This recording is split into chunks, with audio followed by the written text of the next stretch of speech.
This next conversation is going to be with our corporate colleagues. My name is Elaine Hamm. I'm the executive in residence at Tulane School of Medicine, and I also manage a portfolio of startup pharmaceutical companies. So we have we have a very diverse panel here today. Well, not in gender. Very excited to have an all-female panel here. We're going to be talking about how we can go from startups to the global giants, of which we have represented here, and thinking about how we approach collaborations, how to find partners, and then how do you stand out in a competitive field? And once you get those deals, how do you keep those deals? First we have, right to my right, we have Lidia Sobków, the Senior Manager of Technology Licensing and Collaborations at AbbVie, which is, as many of you know, a global pharmaceutical company focused on advancing science for serious medicine. Lydia's experience has been in developing corporate partnerships within such large-scale organizations will give us an interesting perspective on what large pharma looks for in terms of collaborations. To her right, we have Dr. Veronique Bouchet, Chief Medical Officer at PrecisionLife. And with over 30 years of experience in pharmaceuticals and biotech, as well as AI-enabled medicine, Dr. Bouchet is a strategic leader and has held roles at AstraZeneca, including heading up their corporate venturing activities. Her work at PrecisionLife focuses on uncovering biological drivers of chronic diseases through combinatorial analytics, making her a leader in both precision medicine as well as AI. And then last but not least, we have Pepper Landson, who is the CEO of Praetego, a company working on developing small molecules for targeting oxidative stress, which is important for preventing damage as it relates to aging as well as neurodegenerative diseases such as Alzheimer's and Parkinson's. With a strong background in managing biotech companies, Pepper brings invaluable experience at leading early stage drug discovery companies. So with that, I'm going to first start us off by taking off my paperclip. Very exciting. There we go. In your experience, I'm going to ask, this is for everyone, and I'm going to start with Pepper and work our way down. In your experience, what is the most critical factor you think that drives successful partnerships, either between academia or small companies, as well as large corporate entities? And Pepper, I'm going to start with you. For facilitating good partnerships, I think acting with integrity, right? Saying what you mean, doing what you say, and following through. Building relationships as a startup, a small company with a group like AbbVie or any of the other big pharma, that's the long game. So it isn't measured in days or months, it's measured in years.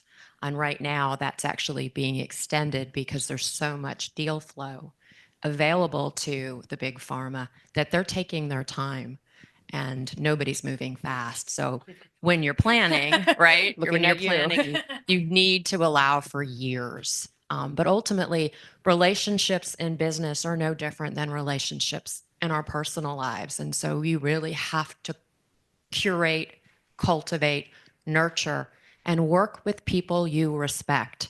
Don't just respect their money, but actually like what they believe in and are working towards, because culture still matters. Right, Veronique? I completely agree with that. I think find like-minded people that you can work with. Otherwise, it's just not going to work.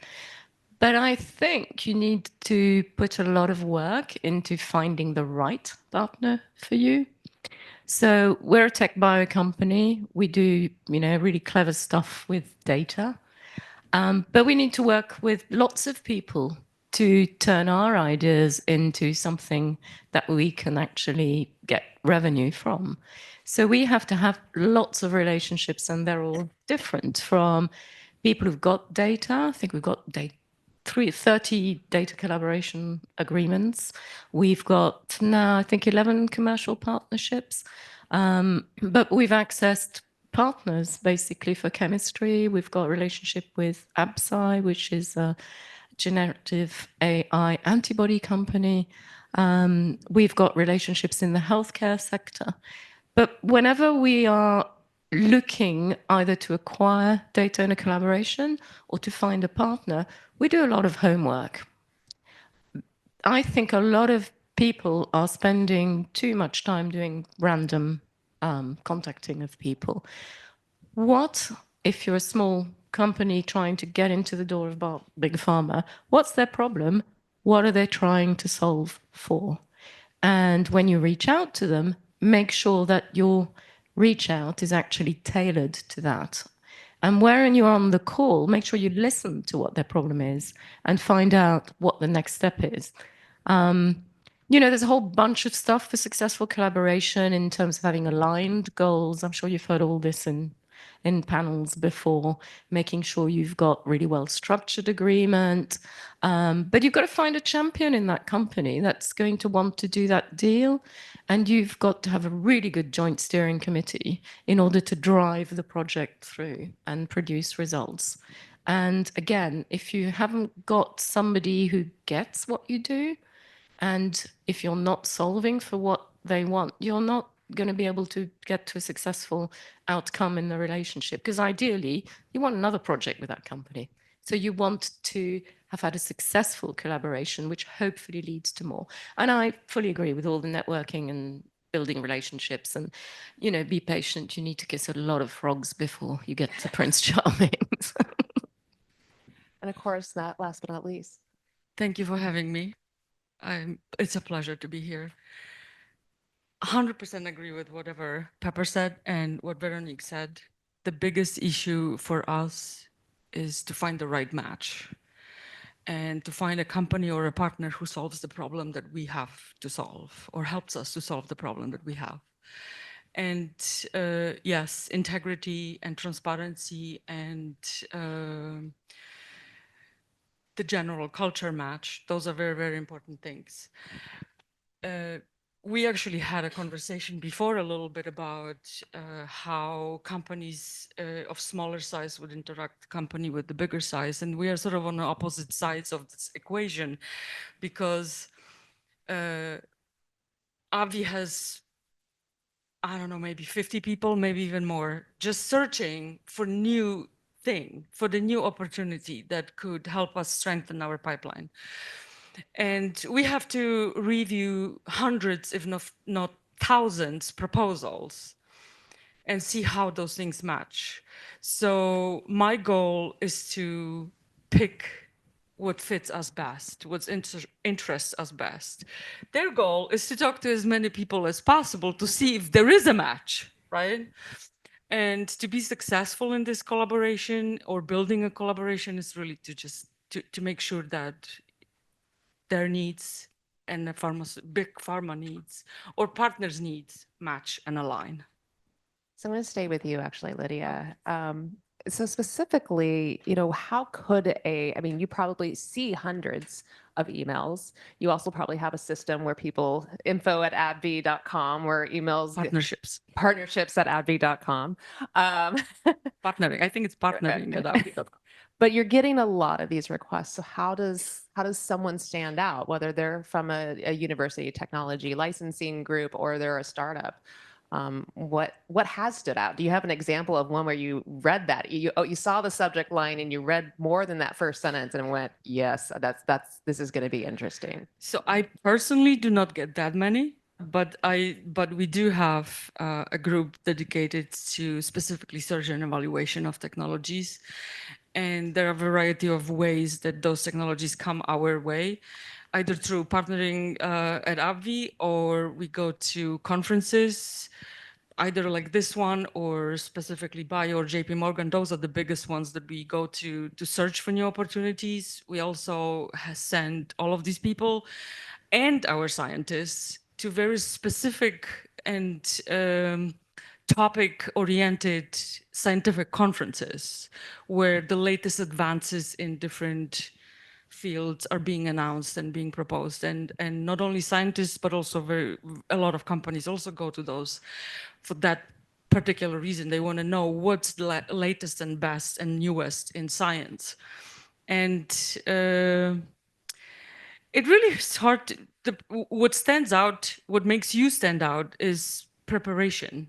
And as Veronique said and Pepper said, you have to do the work and don't target everybody, because if someone is, I can't even come up with the example. I'm a little nervous, but so you can't reach everybody, right? And if you are interested in developing a specific technology or you have a specific drug, let's say oncology, right?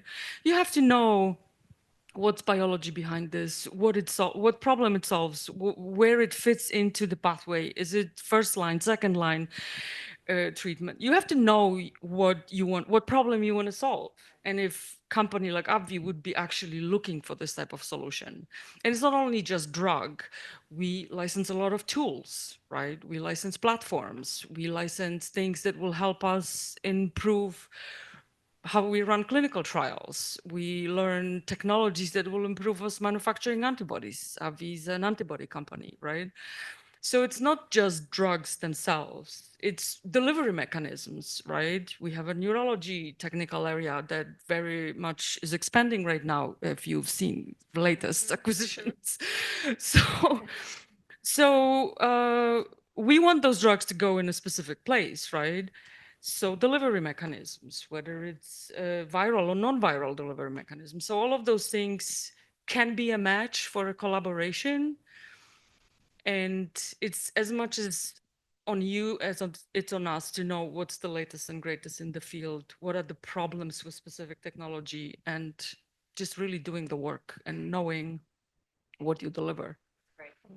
This is going to be for both Pepper and Veronique in terms of how you, when you first started out in your companies, how did you, whether you were pitching to partners or raising money, what were you doing then that you would never do now, having been in it after a while? Or what would you, what are you doing now that you wish you'd always been doing? I think of all of those beginning stage pitch decks and the generic emails I sent out, 15 years ago. And I think I would have done things a lot differently. Pepper, I'll start with you. Oh, golly, that's such a long list. Think back. No PTSD either.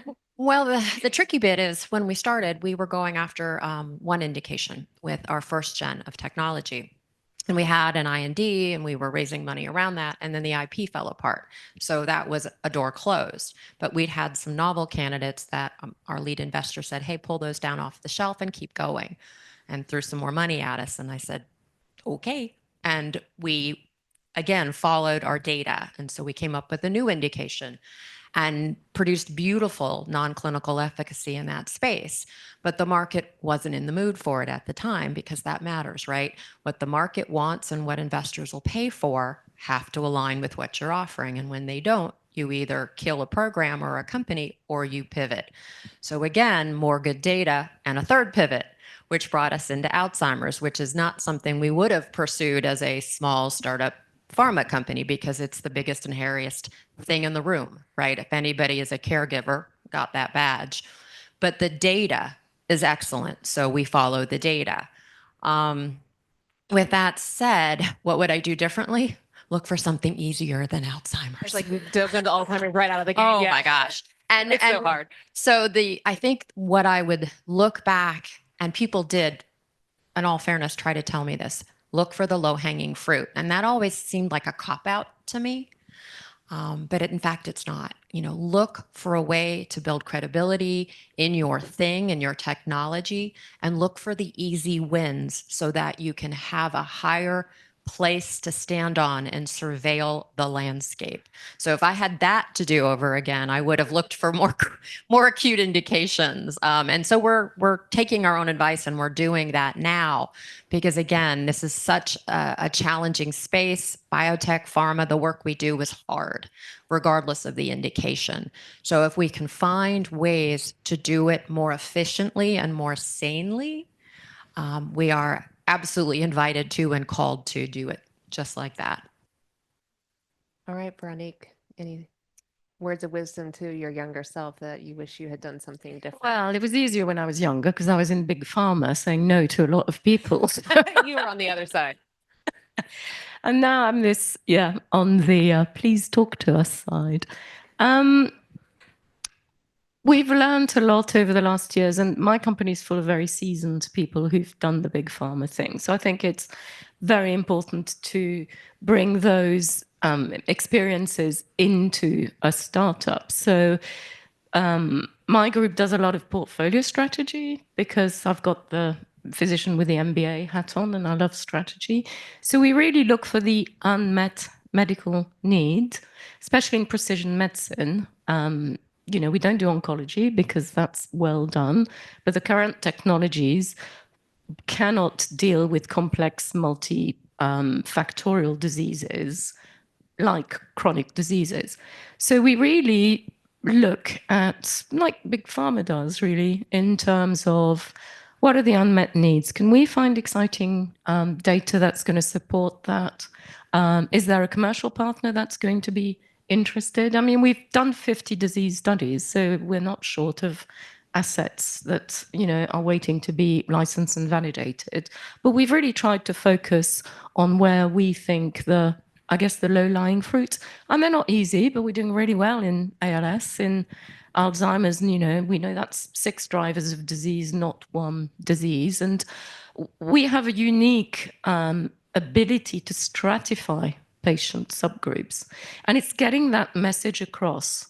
AI, machine learning, GWAS is not going to give you precision medicine in chronic diseases, but we think we can. And then making that message really clear. And I'd say publish, publish, and publish. So something that we wish we'd started doing earlier is publications. Get that scientific credibility. Get key opinion leaders on side. If you can get them to co-author publications, that's, even better. So early on, we did a lot of work in COVID, long COVID, ME/CSF, and we decided to publish. Clearly, we don't want to publish usually targets and genes, but we thought, hey, long COVID, we can do that. And because we were the first company to found any genetic associations, for example, with ME/CSF, chronic fatigue syndrome, we've got the community really, really excited. We did a study in UK Biobank. We published that. We've got enormous interest. We're doing a study testing what we call mechanostics at the Metrodora Institute in Salt Lake City, and we're returning results to patients in just 6 months with an idea of what's not just that, yes, you probably have ME/CSF, but here are the drivers of your disease. If we hadn't published that, if we hadn't decided to be very transparent, we would not have got that deal. So publication is really important. Present at conferences, network like crazy. Very often, it's a chance encounter that's going to get you the deal.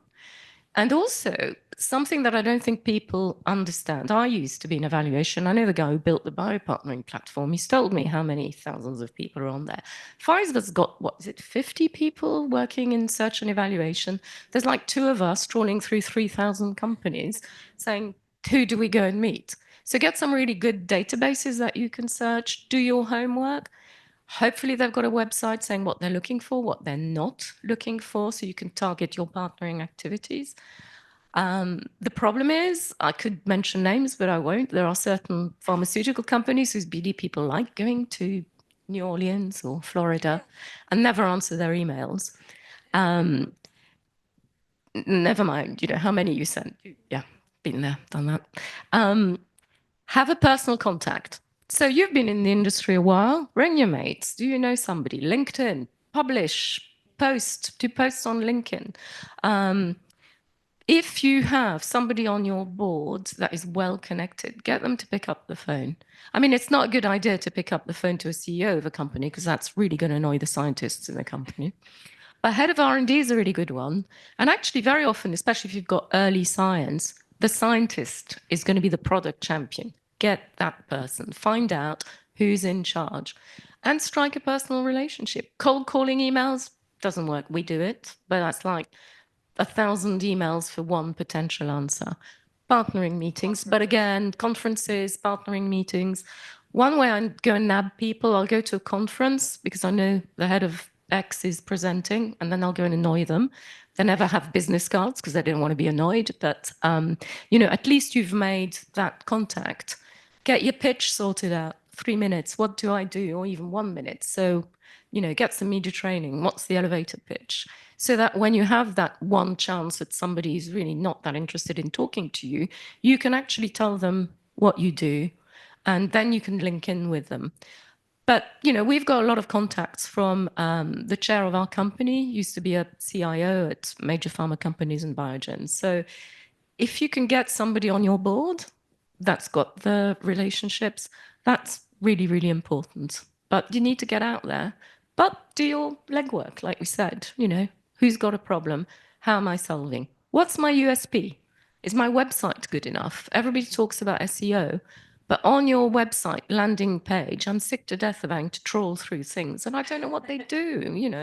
I need 6 clicks to find out, oh, okay, I don't want you. Okay. So it's all about, again, what's the unmet need and what can you do for the person that you're going to be working with, and then meet them, because sometimes you're just not going to get on. 100% be very clear what problem you are solving. What is the delivery that you're giving? I think that key part about the scientists, I mean, we're working with a large pharma company right now and my own startup company. I'm not talking to the BD person at this point. I'm talking to the scientists. And so I'd love to understand, from your perspective of how often you guys are having those conversations with your own internal scientists. I mean, I imagine they're a very, big part of your process. So AbbVie is a large pharmaceutical company. We have over 50,000 people right now, right? We keep buying companies. There's a lot of new technology that comes into the door. So our sort of business team is built of people who are doing search and evaluation. They do all those big complex transactions. They do corporate strategy, right? All of the science is a big part of this. And then there's also my office, who is sort of adjacent to this space. We do discovery transactions, right? Like sponsored research agreements, like research collaborations. And those are, or collaborations with patient healthcare advocacy groups or foundations, like Michael J. Fox Foundation, right? This is a group that basically pioneers Parkinson's disease treatments, and they are extremely strong in that space, and everybody wants to be their partner, because their PPMI, for example, study, invaluable source of information to everybody who studies Parkinson's disease, right? So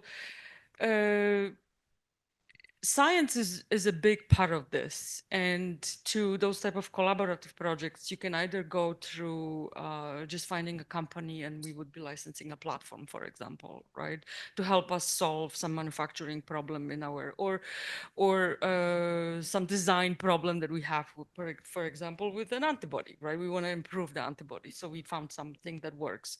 But science and those early stage type of relationships is also very important, and that comes directly from scientists. I'm not the one going out there and saying, oh, Joe, you should talk to Phil at Tulane, because that's, actually I may say this, right? But I'm not going to tell them that they have to work with each other, because they have to meet and talk about science first, right? And before there's any transaction happening in this early stages, there's going to be a scientific conversation.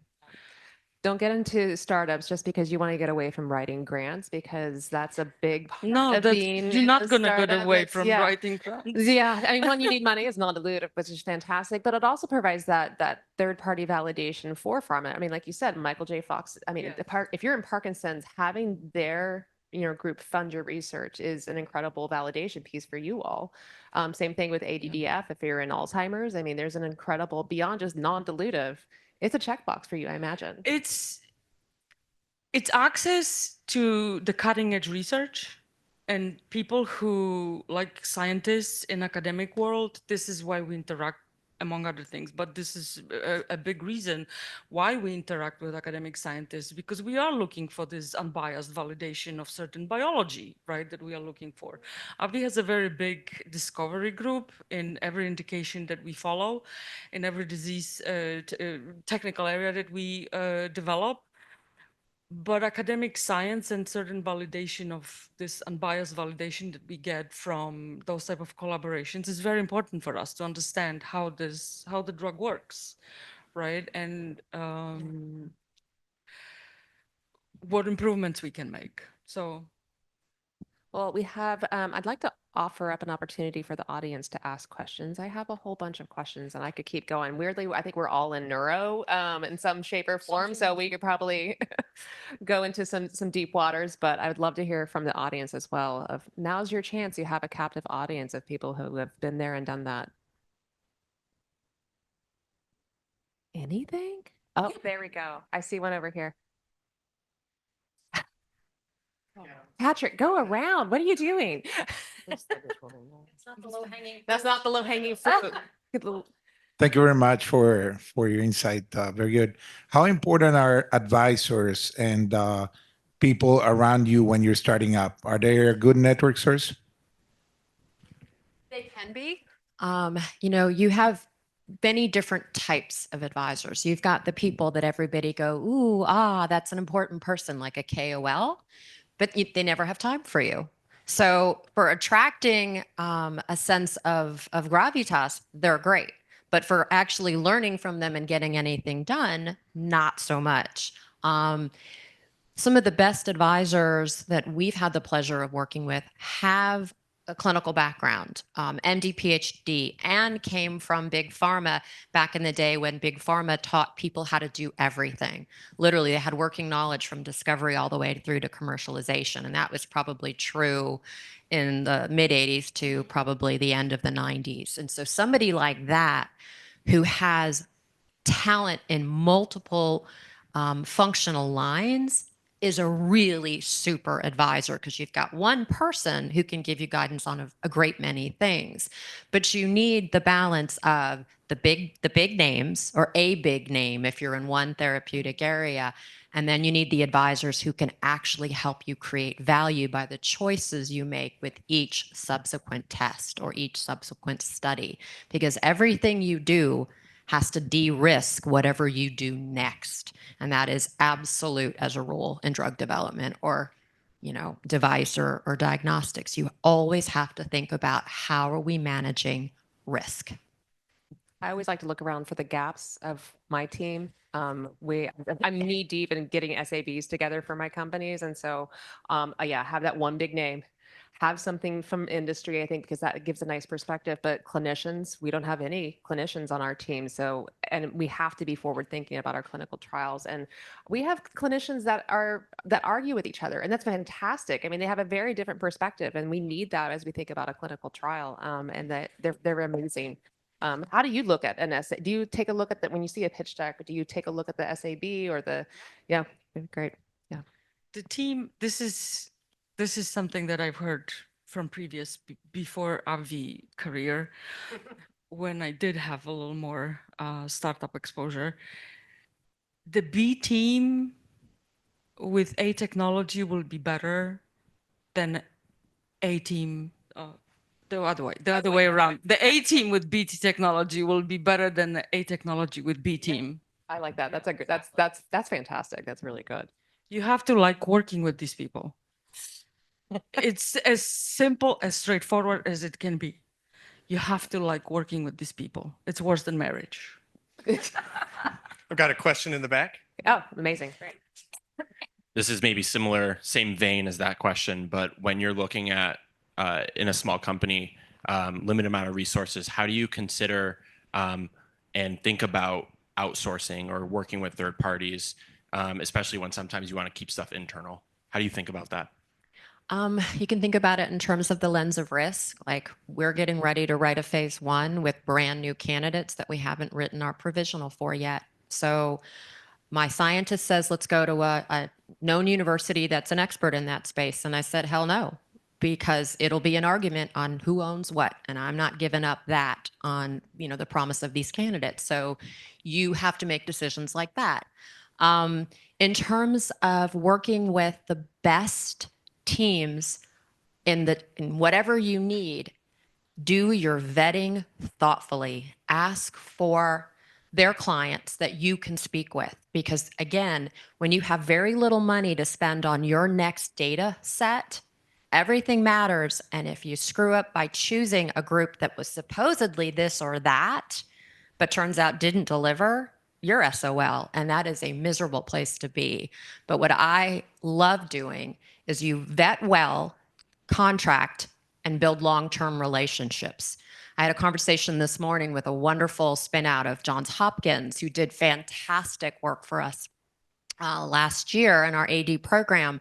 And so I reached out to him today and said, hey, I know you guys don't seem to offer this, but could you build me something that could test for X? And he goes, I bet my team would love to try that. And I was like, great, because I know the quality of their work. And when you have that, you can ask them to stretch for you. And so fewer relationships of higher quality, I think, as a small company is what has been successful for us. I'd love to help you get better interactions with university investigators. We won't take it all. Right here. I have a naive question. I'm just starting a new company. Where do I get money for that company other than writing grants, SBI, STTR? What are the other sources I could find? It depends on where you're going. Like if you have done the homework already before you even put a shingle over your company and said, I know the market needs this, and I know this group of pharma or, big companies seem to want to fund it, right? So go to where there is a place to breathe. Don't just say, I have this awesome new thing and I'm going to create a market. Apple's only done it once and we are not Apple, right? So if you've already checked those boxes, then you go to family and friends, you go to the angel routine, and then you look at all the great NIH houses, and make sure what you're asking money for aligns with them. Venture philanthropy is a great, like Michael J. Fox is a venture philanthropy group around Parkinson's. ADDF does it for Alzheimer's. I'm sure there are many, many more, but it's okay to start small. But the one thing you need to think about with angels is there are laws around getting dollars from people. They have to be defined as high net worth individuals. And the last time I checked, they have to have a savings of at least 2 million without the value of their house. So you can't take money from just anybody. And I don't know anybody who has successfully crowdsourced funding for a biotech endeavor. That's still kind of in the gray zone. So I hope that helps. I don't Thank write. you for doing it. I don't raise money until I'm down to about 3 candidates and have in vivo data. I do grants. I don't want to be diluted out. I'm selfish that way. So, and I don't want to beg from friends and family. It gets complicated when you start asking family members to help your Alzheimer's company for sure. But until that point, I don't want to dilute myself out. So other questions? Yes. Hi, I'll stand up for a second. I like standing up. I broke my hip a few months ago, so this is like a complete victory that I even made it here. I'm going to stay for the menopause thing because that's going to happen. Anyway, Headland's next. So, I'm intrigued that we're all still having these conversations. So many of us have been in tech transfer or seed stage investment for so many years. And I just have to say, it pains me a little bit that we still definitely have this big gap. It's a translational gap. It's a funding gap to that point. And I wasn't going to raise my hand until that question came up. I was managing director of the Healthcare Investment Fund at Ben Franklin Technology Partners for many years. I kind of semi-retired. I still consult for them so that I could get back out and be at conferences and do things and help people with design thinking and that kind of thing. But when I was starting in tech transfer at the University of Pennsylvania, all the way back in 2000, 2001, this gap existed and we were all talking about it, and it's just grown, and it can take at least $500,000 to do a 2-week rat toxicology study and a 2-week dog toxicology study. And the kinds of representations you could make to your aunt or uncle in your friends and family round has to be that it's actually going to take us possibly $8 million to get to enough data that VCs would invest. And the VC model is still struggling with this as well. They thought, especially in the Northeast corridor, Boston or Silicon Valley, let's just put lots more money in and grow our own labs, like really, really hyper fund these things, the things that are cutting edge and beautiful. And we're going to put together those A teams. But when talking with those who went that model or who worked inside those companies, including as scientific leadership, you create a degree of chaos. Like you have so many different projects going on. You probably know this just partnering or talking with those who are kind of these growing large companies. So we still have to fix this. That's all I can say. Like I've been passionate about this space for so many years.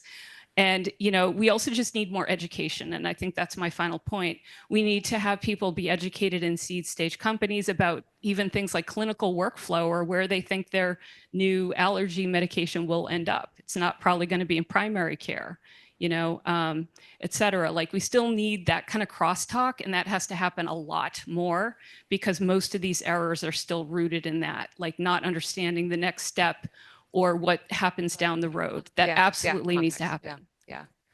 I mean, that's why we have these types of events, is to start having these conversations. I mean, before you go ask for money from AbbVie, having the conversation with them first and getting that feedback and then going from there is much easier. And to your point, understanding what clinical development is, right? Because it's not just from the lab straight up to the market, right? There is years and years and years and years in development, hundreds of millions of dollars, hundreds of thousands maybe, Well, it depends. and thousands of people that work on it at every single stage with a very specialized set of knowledge, right? Well, okay, we're running out of time, so I'm going to ask one last question, and you can answer either or of what keeps you up at night, or what are you most excited about right now? It's the good, the bad. What keeps me up at night is running out of money. Always. Right? Like that's kind of a universal 3 in the morning. And then the other thing that wakes me up early and keeps me awake and unable to go back to sleep is how can we do it better? Where are we going next? Right? Like the idea of empowering people with immediately relevant data. And what we do is a real pleasure. And it's hard and the suffering is real. But when we think we've got an answer and we start to vet it to some of the smartest people we know and they say, yes, you're onto something, that's what keeps me up at night because my brain won't shut off. That's good. That's good. Veronique? Yeah, money. It's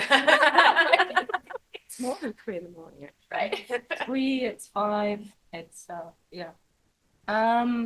And you try being a tech bio company. Yeah. There's no investors in tech bio. They either do tech or they do bio, and never the twain shall meet. So it's very difficult to do that. And I'm also on the board of the company, so I feel really responsible for, our workforce. So yes, money is a big issue, and how to convince big pharma to answer their emails is another. Lydia is very good about it. Another one, which is my new best friend. I'm pretty good. Yeah. I was going to say, she's very good at it. So. And I think actually the reason I'm still doing this at my grand old age is I'm so super excited by what we're doing. I know it sounds really pathetic, but I think we're doing something that's groundbreaking. That, solving precision medicine in complex diseases. I mean, that's the holy grail. It's exciting. For us anyway. So if you're passionate about something, then you can keep going, even though you're not getting any sleep. You're not getting any money. But anyway. So you're not alone if you're worried about money. All right. And last, Lydia. What keeps me excited is all the cool science that I get to see. Like really, I'm a science nerd, and I'm just going to admit that in public on I think YouTube. we're all nerds here. I mean, yeah. And that's what keeps me excited. And I'm privileged and happy to work for AbbVie. And I work with a fantastic team of scientists, and people around me are really great professionals. So that's a great place to be. And that's what keeps me excited. What keeps me awake. Yeah, that's a conversation over cocktails. That's a conversation over cocktails, but and espresso martini. But I am definitely looking forward to that menopause talk right after. Oh, amazing. All right. Well, please stay for our reception later this afternoon, and we'll be able to have those conversations of what keeps you up at night and over a cocktail. We have many stories to tell about that. Thank you guys so much. Give them a round of applause, please.